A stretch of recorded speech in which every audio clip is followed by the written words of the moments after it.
நீங்க விடுதலை ஆயிட்டீங்க. நீங்க கடந்து போகிற பாதையில செங்கடல் இருக்கு, யோர்தான் இருக்கு, எரிகோ இருக்கு. ஆனா உங்களுக்கு ஒரு நம்பிக்கை இருக்கணும். என்னன்னா, நான் கானானை நோக்கி பிரயாணம் பண்ணி கொண்டிருக்கிறேன். கானானை நோக்கி நான் பிரயாணம் பண்ணி இருக்கிறேன். நான் எகிப்தினுடைய அடிமைத்தனம் முடிஞ்சிருச்சு.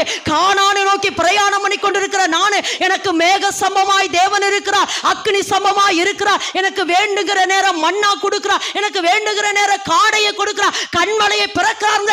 அந்த உணர்வு உங்களுக்குள்ள இருக்குது. அப்படின்னா இப்ப நம்ம என்ன நினைச்சிட்டோம்னா, அதாவது நான் வெளியே வந்த உடனே கானான் என் பக்கத்துக்கு வந்துடும் நம்ம நினைச்சோம். என்ன நினைச்சோம்? நான் வெளியே வந்த உடனே கானான் என்ன தேடி வந்த. இல்லம்மா, நீ போய்கொண்டிருக்கிறது கானானை நோக்கி போய்கொண்டிருக்கிற.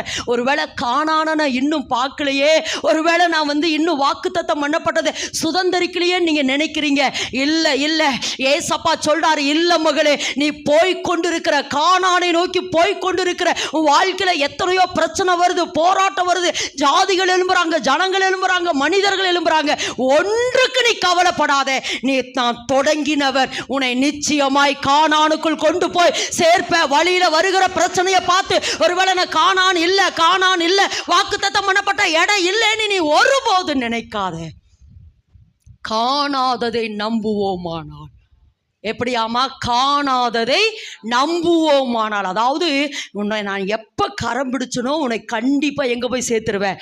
இளைப்பாறுதல், வாக்குத்தத்தம் பண்ணப்பட்ட இடம் அல்லது கானானுக்குள்ளே கண்டிப்பாக நான் போய் சேர்த்துருவேன்.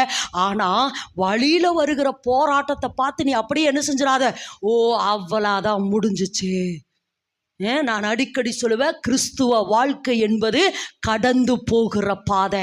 வனாந்தரத்தில் தங்குகிற இடமல்ல மகளே, செங்கடல்ல தங்குகிற இடமல்ல, அல்லது யோர்தான் தங்குகிற இடமல்ல. நீ கடந்து போகிற பாதை. ஒருவேளை இந்த பிரச்சனை முடிஞ்சு இந்த பிரச்சனை முடிஞ்சு இந்த பிரச்சனை, பரவாயில்ல, மூவ் ஆயிட்டேரு, ஜெயிச்சுட்டேரு, ஓவர் கம் பண்ணிக்கொண்டேரு. கர்த்தர் உனக்கு மேக சம்பமா, கர்த்தர் உனக்கு அக்னி சம்பமா, உனக்கு கண்மலையில பிளந்து தண்ணீரையும் மன்னாவை கொடுக்கிறவராய் காடைகளை கொடுக்கிறவர். அவர் உன்னோடு தான் வந்து கொண்டு